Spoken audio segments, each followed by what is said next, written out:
안녕하세요. 엄마 일기장입니다. 올해는 참 많은 공부를 했습니다. 진작에 이렇게 공부를 좀 했더라면 지금과는 달라지지 않았을까 하는 아쉬움이 남습니다. 하지만 작년에 나도 나였고 그때는 또 그럴 수밖에 없었고 작년에 시간이 있었기에 지금의 내가 있는 것이라 생각해 봅니다. 많은 시도를 했었고 많은 실패도 했습니다. 어떤 실패는 지금도 영향을 미치고 있고 어떤 실패는 이미 아무런 영향이 없기도 합니다. 그런 실패를 통해서 지금의 공부를 하고 있는 것이고 내년에는 더 발전하고 성장하기 위해서 방법을 찾고 있는 중입니다. 무엇보다 올해는 디지털 관련 공부를 하고 관심을 갖게 되었다는 것이 가장 잘한 일이라 생각됩니다. 그래서 유튜브도 하게 되었고 클라우드 세상에 발을 들여놓게 되었습니다.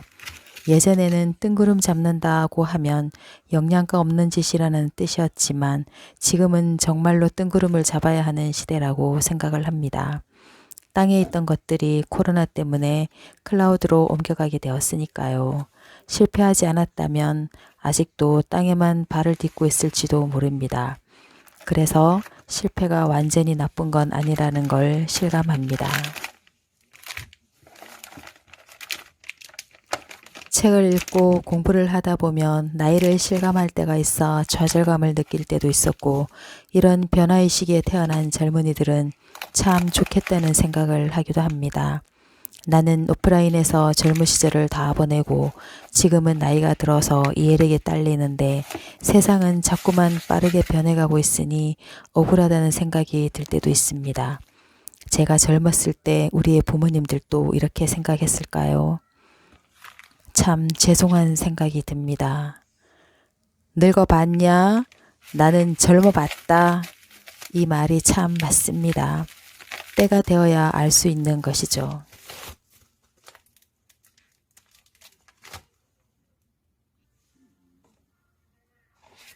며칠 전 지인의 20대 아들이 휴학 중에 자살했다는 얘기를 듣고 얼마나 많은 고민을 했을까. 아무리 고민을 해도 깜깜하기만 하고 아무런 빛이나 길이 보이지 않으니 그런 극단적인 선택을 한 것이라 생각하니 너무나 안타깝고 누군가와 소통을 했다면 방법을 찾을 수 있지 않았을까 싶은 생각이 들었습니다. 누구나 이런 경험이 있지 않나요? 저는 여러 번 있었습니다. 특히 밤에 혼자 이런 생각에 빠지다 보면 답이 없고 길이나 방법이 없어서 죽어야겠다 생각을 하지요. 그런데 아침이 되고 해가 떠오르고 누군가에게 밤새 했던 고민을 털어놓았을 때 위로를 받고 용기를 얻어서 지금까지 살아올 수 있었던 것 같습니다. 이 젊은이도 주변인과 적극적으로 소통하고 방법을 찾았다면 분명 길이 있었을 텐데 어느 부분이 분명히 막혀 있을 거라 생각을 합니다.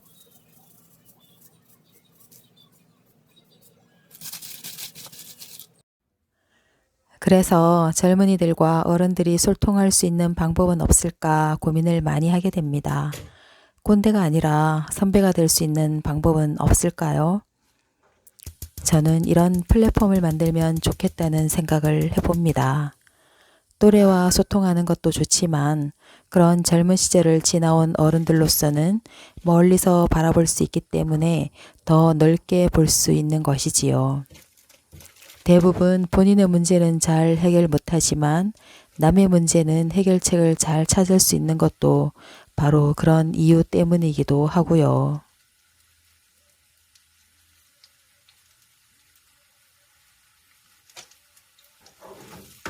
그러기 위해서는 우리 어른들이 많이 배우고 깨어 있어서 사회의 변화를 감지하고 그 변화의 물결에 맞는 리듬을 타야 한다는 것이지요. 변하고 발전하지 않고 과거에 머물러 있으니 꼰대 소리를 듣는 게 아닐까 싶은 생각을 합니다.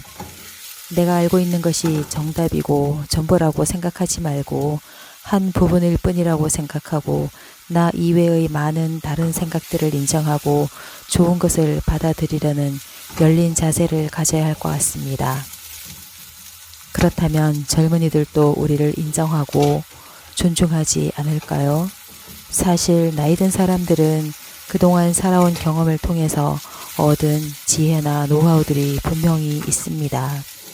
그런데 그런 것들이 인정받지 못하고 꼰대로 치부되는 것이 억울하기도 합니다. 그래서 선순환할 수 있는 방법은 없을까 고민을 해봅니다.